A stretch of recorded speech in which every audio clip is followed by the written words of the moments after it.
Hey guys, welcome on my YouTube channel competitive Pathshala. Friends, हम पढ़ रहे हैं मिडवल हिस्ट्री। मिडवल हिस्ट्री में दिल्ली डायनेस्टी पर कितने शासकों ने कब से कब तक शासन किया है उसके बारे में पढ़ रहे हैं। तो कल मैंने आपको बताया था कि दिल्ली डायनेस्टी पे टोटल 5 वंशों ने शासन किया है, जिसका ट्रिक भी बताया था कि जीके तो सरल लगती है। Ghulam dynasty, Khilji dynasty, Tughlaq dynasty, Sayyid dynasty और लोदी डायनेस्टी, जिनमें से 1206 से 1526 तक इन शासकों ने, इन वंशों ने शासन किया है।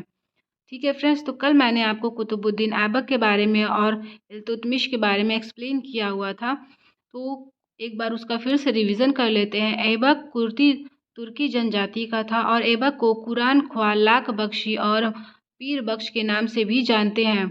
2.5 दिन का झोपड़ा कुव्वत उल मस्जिद का निर्माण भी कुतुबुद्दीन ऐबक ने करवाया था और इसकी मृत्यु 1210 ईस्वी में हो जाती है और जिसका मकबरा लाहौर में स्थित है। कुतुबुद्दीन ऐबक को पीर बख्शी, हाथियों का दान करने वाला, इसीलिए इसको पीर बख्श के नाम से जानते हैं। नेक्स्ट है इल्तुतमिश। इल्तुतमिश 1210 में गद्दी पर बैठता है और 1236 तक शासन करता है। इल्तुतमिश की मृत्यु 1236 में होती है। इसका मकबरा दिल्ली में बना हुआ है और इल्तुतमिश जो है ऐबक का दामाद था। एकता व्यवस्था की शुरुआत इल्तुतमिश ने किया था और सुल्तानगढ़ी का मकबरा भी इल्तुतमिश ने ही बनवाया था।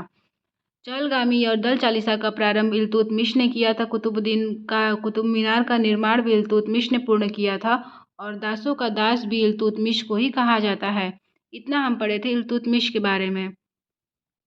आज हम पढ़ेंगे रजिया सुल्तान के बारे में कि रजिया सुल्तान ने कब से कब तक शासन किया और वो क्या क्या है उनमें खास। तो रजिया सुल्तान ने 1236 से 1240 तक शासन किया दिल्ली पर और ये दिल्ली सल्तनत की एकमात्र महिला मुस्लिम शासिका रजिया सुल्तान है। रजिया सुल्तान जब दरबार में आती थी तो वो हाथियों पर बैठकर दरबार में पधारती थी। रजिया सुल्तान ने पर्दा प्रथा का अंत किया था, पर्दा प्रथा का त्याग किया और पुरुषों का वस्त्र धारण करके ये दिल्ली के दरबार में आती थी। दिल्ली सल्तनत में पहली बार जनता के द्वारा रजिया को सर्वसम्मति से अपना राजा चुना गया था और भटिंडा के सूबेदार अल्तुनिया ने रजिया से विवाह किया था। इतना था रजिया के बारे में। नेक्स्ट है गयासुद्दीन बलबन। गयासुद्दीन बलबन दिल्ली सल्तनत की गुलाम डायनेस्टी का शासक था। ये 1266 से 1287 तक गुलाम वंश का शासक बनता है। गयासुद्दीन बलबन जो है वो दल चालीसा का दास था, दल चालीसा का एक सदस्य था और दल चालीसा ने मिलकर रजिया सुल्तान की मृत्यु कर दी थी, रजिया सुल्तान को मार दिया था। तो जब गयासुद्दीन बलबन शासक बनता है तो वो सबसे पहले दल चालीसा को समाप्त करता है, क्योंकि इसको ये भय रहता है कि दल चालीसाओं ने मिलकर, ये भी दल चालीसा का सदस्य था और इसने ही रजिया सुल्तान को मरवाया था। तो इसको ये भय था कि जब दल चालीसा रजिया सुल्तान को मार सकती है तो कल को मुझे भी मार सकती है, इसलिए ये दल चालीसा का अंत करने वाला शासक गयासुद्दीन बलबन है और गयासुद्दीन बलबन दल चालीसा का सदस्य भी पहले रह चुका था। गयासुद्दीन बलबन ने लौह एवं रक्त की नीति अपनाई थी। क्वेश्चन पूछता है लौह एवं रक्त की नीति किसने अपनाई थी, तो वो गयासुद्दीन बलबन है।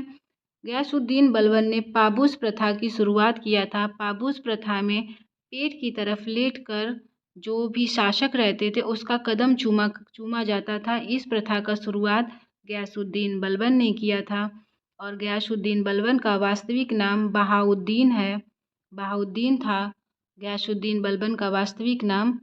और इसने जो है सिजदा प्रथा की शुरुआत किया था। पाबूस और सिजदा प्रथा की, पाबूस प्रथा में पेट के बगल लेटकर शासक के पैर चूमने का सिस्टम था, वही सिजदा प्रथा में घुटने के बल बैठकर सुल्तान के सामने सिर झुकाना, ये था सिजदा प्रथा और इसकी भी शुरुआत गयासुद्दीन बलबन ने किया था। गयासुद्दीन बलबन इल्बरी तुर्की था। यह एक इल्बरी तुर्की